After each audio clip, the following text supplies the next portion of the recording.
Sir आपके day to day practice में जैसे पीलिया का पेशेंट आता है तो आप उस पेशेंट में मतलब वो क्या क्या लेके आता है और आप उस पेशेंट को कैसे ट्रीट करते हैं? देखो, पीलिया के अंदर सबसे जो कॉमन सिम्टम्स होते हैं वो होते हैं पेशेंट को एक तो थकावट चालू होती है, कुछ पेशेंट्स को फीवर आना चालू होता है और सबसे इम्पोर्टेंट सिम्टम होता है उनको भूख लगना बंद हो जाता है और नॉसिया वॉमिटिंग होती है। बहुत कम ऐसे पेशेंट्स होते हैं जो सीधा अगर बहुत अर्ली आ जाते हैं, तो कम ऐसे पेशेंट्स होते हैं जो आके डायरेक्टली बोलते हैं कि हमारी आंखें पीली हो गई या ऐसा।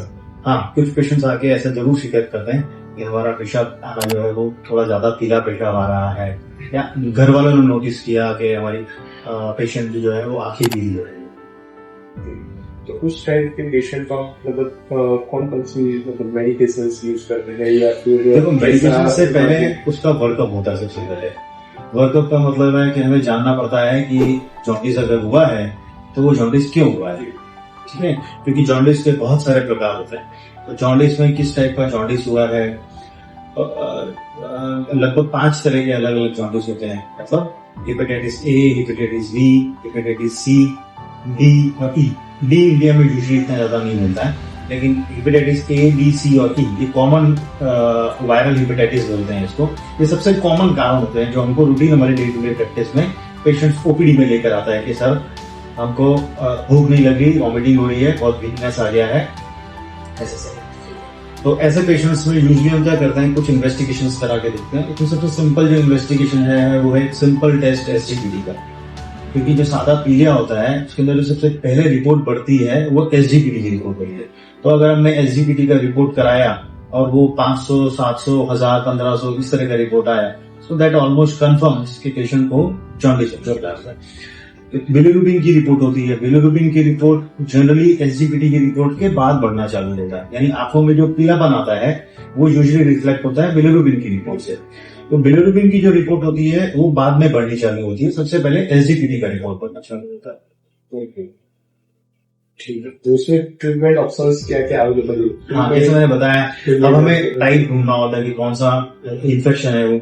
तो हेपेटाइटिस बी कॉमन है जिस जो एक्यूट इन्फेक्शन कर सकता है। इसके अलावा हेपेटाइटिस ए और हेपेटाइटिस ई ये 2 इन्फेक्शंस हैं जो कॉमन जॉन्डिस के पेशेंट्स हमारे लेकर आते हैं। हेपेटाइटिस बी और हेपेटाइटिस सी जो होते हैं ये ब्लड के थ्रू आते हैं। ब्लड के थ्रू आते हैं मतलब ये खाने पीने से या इस तरह से नहीं आते। और हेपेटाइटिस ए और हेपेटाइटिस ई ये जनरली दूषित खाने से, पीने से, उस तरह से इन्फेक्शंस के फॉर्म में आते हैं। Hepatitis A, hepatitis E, hepatitis B सबको जो पीलिया होता है अगर ऐसे पेशेंट्स को, तो वो एक्यूट हेपेटाइटिस बोलते हैं। और हेपेटाइटिस बी और हेपेटाइटिस सी जो है ये क्रोनिक इन्फेक्शन भी कर सकता है। क्रोनिक का मतलब क्या होता है? क्रोनिक का मतलब है कि पेशेंट के अंदर से ये वायरस निकला नहीं। जो डेफिनेशन है उसकी डेफिनेशन ऐसी होती है कि हेपेटाइटिस बी और सी वायरस जो रिपोर्ट्स हैं अगर वो 6 महीने से ज्यादा पॉजिटिव रहती हैं, इसका मतलब पेशेंट को क्रोनिक हेपेटाइटिस डेवलप है। और क्रोनिक हेपेटाइटिस अगर डेवलप होता है इसका मतलब होता है कि आगे जाके लीवर को वो डैमेज कर सकता है।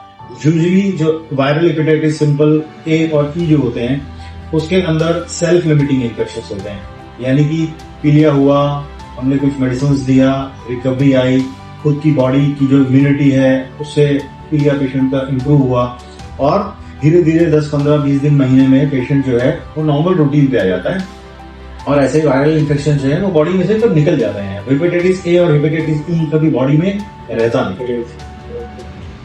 और सारी ट्रीटमेंट्स इंडिया में अलग है। हाँ, ये तो बहुत ही कॉमन इन्फेक्शंस है। तो वायरल हेपेटाइटिस ए और ई के अंदर सपोर्टिव ट्रीटमेंट ही ज्यादा काम आती है, उसमें कुछ पर्टिकुलर मेडिकेशंस नहीं होती हैं। अनटिल एंड अनलेस पेशेंट्स को दूसरे कुछ सिम्टम जैसे कि अगर बहुत खुजली आने लगे तो उसकी कुछ पर्टिकुलर मेडिकेशंस होती हैं। मैं मेडिसिन इसलिए डिस्कस नहीं करूंगा क्योंकि लोग अपने आप से मेडिकेशंस खाना स्टार्ट कर देते हैं। हाँ, हेपेटाइटिस बी और हेपेटाइटिस सी इन 2 इन्फेक्शन की बहुत स्पेसिफिक ट्रीटमेंट होती है। जैसे हेपेटाइटिस बी है वो एंटीवायरल एजेंट्स होते हैं उसके लिए जो वायरस को सप्रेस करके रखते हैं और उसको शरीर में पनपने नहीं देते, जिसकी वजह से वो लीवर को डैमेज करने में इतना समर्थ नहीं रहता है वायरस। हेपेटाइटिस बी वायरस जो है हम उसको बॉडी में से यूजुअली निकाल नहीं सकते, मतलब it can not be killed by the medicine, it can only be suppressed. वो दवाई लेने से सप्रेस रहेगा। तो यूजुअली क्या होता है, हेपेटाइटिस बी के पेशेंट्स को अगर हमने एक बार मेडिसिन स्टार्ट किया तो मोस्टली वो मेडिकेशंस उसको लाइफ लॉन्ग लेनी पड़ती है।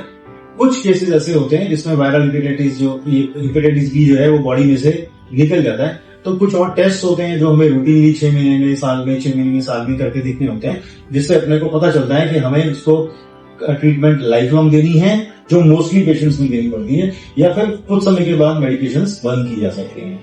अगर ये पेशेंट अगर मेडिकेशन नहीं लेते तो क्या ये मतलब आगे जाके लाइफ थ्रेटनिंग? बहुत इंपॉर्टेंट क्वेश्चन है। हेपेटाइटिस बी और हेपेटाइटिस सी अगर बॉडी में पड़ा रहेगा तो वो आगे जाके हमारे लीवर को डैमेज कर सकता है, जैसे सिरोसिस डेवलप कर सकता है। बहुत ही कॉमन आजकल तो मोस्टली सबको पता होता है कि सिरोसिस क्या है। तो कॉमन भाषा में लोग बोलते हैं कि लीवर खराब हो गया, लीवर फेल हो गया। फेल एक अलग वर्ड है, पर लीवर खराब हो गया तो वो हेपेटाइटिस बी और हेपेटाइटिस सी काफी कॉमन इन्फेक्शन है जिसकी वजह से ऐसा होता है। उसका रीजन है क्योंकि हेपेटाइटिस बी और हेपेटाइटिस सी जनरली कई बार ऐसे भी प्रेजेंट करते हैं कि कोई सिम्टम्स ही नहीं होते हैं उसके, तो यानी बॉडी के अंदर वो पड़ा होता है और पेशेंट को पता भी नहीं होता कि वो बॉडी में। इसलिए कई बार स्क्रीनिंग टेस्ट करने पे हमको पता चलता है। ब्लड डोनेट करने के लिए गए और उसमें उसको वहां से फोन आया कि सर आपका हेपेटाइटिस बी पॉजिटिव है या हेपेटाइटिस सी पॉजिटिव है।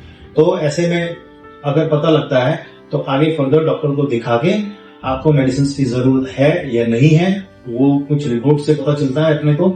और अगर मेडिसिन की जरूरत है तो मेडिसिन चालू करते हैं।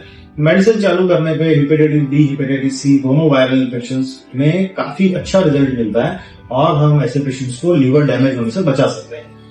लीवर डैमेज होने के बाद जो जो चीजें आती हैं वो होता है पेट में पानी हो सकता है, पैरों में सूजन आ जाती है, कई बार पेशेंट को खून की उल्टी होती है। अगर स्टेज ज्यादा हो तो ऐसे पेशेंट्स को दिमाग पे असर होता है अमोनिया लेवल बढ़ने की वजह से। तो ये सब कॉम्प्लिकेशन से अगर आपको बचना है तो हेल्दी लीवर रखने के लिए कुछ रिपोर्ट्स अपनी रूटीन करवाते रहनी चाहिए, जिससे कि हमें पता चल जाए कि हमारे लीवर में हमारा लीवर का क्या स्टेटस है।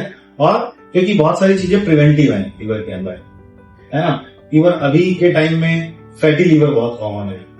मैंने देखा है कि पेशेंट रिपोर्ट्स लेकर आते हैं, सोनोग्राफी के अंदर लिखा होता है फैटी लीवर। उनसे पूछते हैं ये कब से है आपको, तो सर ये तो हमको सालों से है, इसका कुछ नहीं है ना। क्यों सालों से है तो इसके लिए कुछ लिया क्यों नहीं, कि सर हमारे डॉक्टर ने बोला था कि ये तो कॉमन है, बहुत सारे लोगों के अंदर होता है। ऐसा नहीं है। क्यों? क्योंकि अगर टाइम से आप फैटी लीवर को ट्रीट नहीं करोगे तो यही फैटी लीवर आगे जाके 15-20 साल के अंदर आपका लीवर जो है वो डैमेज हो सकता है।